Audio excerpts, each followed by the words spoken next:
आपण एका वेगळ्या पद्धतीने मटण सुक्का बनवणार आहोत. इथे मी 500 ग्रॅम मटण घेतले. त्याला आता छान मॅग्नेट करून घेऊया. पहिले 1 चमचा आलं लसूण पेस्ट घातली आणि 1 चमचा हळद घातली आहे. हे व्यवस्थित मॅग्नेट करणं खूप महत्त्वाचं असतं. ह्याला छान मॅग्नेट करून घेतले आणि ते साईडला ठेवलं. इथे एका कढई घेतली. कढईमध्ये 2 चमचे तेल घातले. त्याच्यामध्ये पहिले मी 1 कांदा, 1 टॅमॅटो, 4 ते 5 हिरव्या मिरच्या आणि 4 ते 5 लसणीच्या पाकळ्या आणि अर्धा इंच आलं छान त्याचा मसाला भाजून घेणार आहे मी पहिले. आता इथे तिखटाचं प्रमाण तुम्ही तुमच्या आवडीनुसार कमी अधिक करू शकता.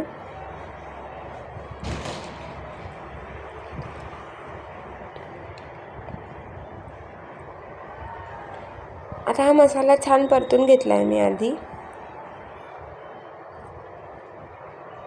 टोमॅटो आपल्याला थोडासा सॉफ्ट होईपर्यंत परतून घ्यायचा. साईडला काढून ठेवलं कढईतून आणि आता त्याच कढईत मी सुकं खोबरं, अर्धा कप सुकं खोबरं आणि अर्धा कप ओलं खोबरं घालणार आहे आणि थोडंसं तेल घातलं. सुकं खोबऱ्याला स्वतःचं तेल असतं म्हणून जास्त तेलाचा वापर नाही केला इकडे.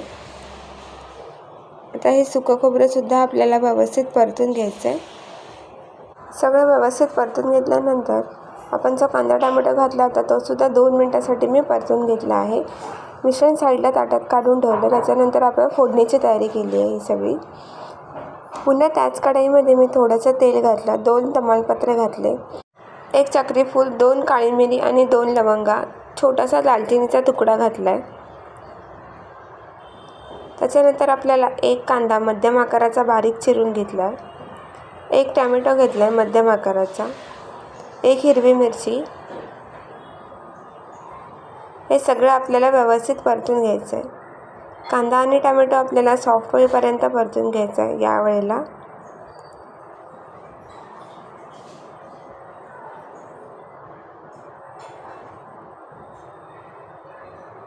तुम्ही बघू शकता कांदा आणि टोमॅटो छान सॉफ्ट झाला आहे. आता त्याच्यामध्ये मी 1 चमचा आलं लसूणची पेस्ट घालणार आहे.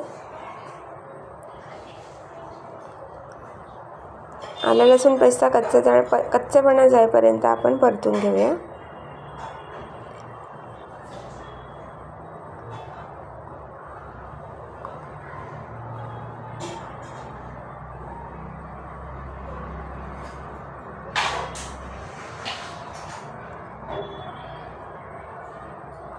आता ह्याच्यानंतर मी दही आणि कस्तुरी मेथी घातली आहे. हे मिश्रण मी एका वाटेमध्ये साईडला बनवून ठेवलं होतं 10 ते 15 मिनटं. तुमच्याकडे वेळ नसेल तर तुम्ही मिक्सरलासुद्धा फिरवू शकता. आता हे मिश्रण घातल्यानंतर व्यवस्थित मिक्स करून घ्यायचं आहे. त्याच्यानंतर मी ते आपण वाटण तयार केलं होतं ते घातलं आहे. आता वाटणाला आपल्याला छान तेल सुटेपर्यंत व्यवस्थित मिक्स करून घ्यायचं आहे. हा मसाला आपल्याला छान तेल सुटेपर्यंत व्यवस्थित असा परतून घ्यायचा आहे.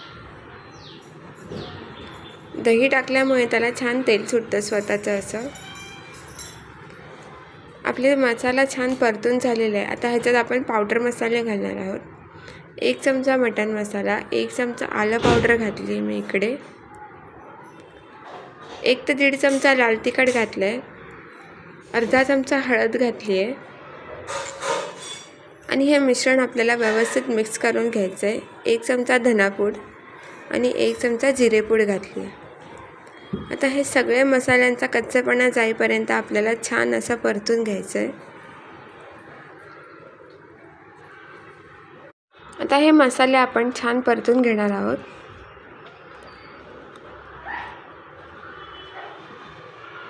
मसाले आपले छान परतून झालेले आहेत. थोडीशी कोथिंबीर घातली आहे. पुन्हा एकदा व्यवस्थित मिक्स करून घेते.